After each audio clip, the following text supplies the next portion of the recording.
Subscribe and download over 1 million code snippet including this tutorial from codegive.com, link in the description below. Certainly.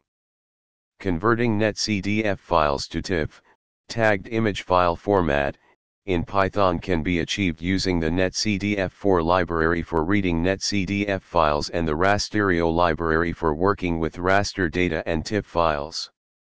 In this tutorial, we'll go through the process step by step with code examples. Make sure you have the necessary libraries installed. You can install them using pip. Replace your variable name with the actual variable name you want to convert to TIFF. Replace EPSG 4326 with the appropriate CRS, coordinate reference system, code for your data if needed.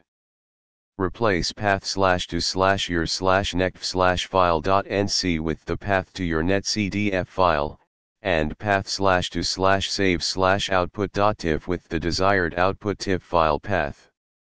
This tutorial provides a basic example for converting NetCDF to TIFF.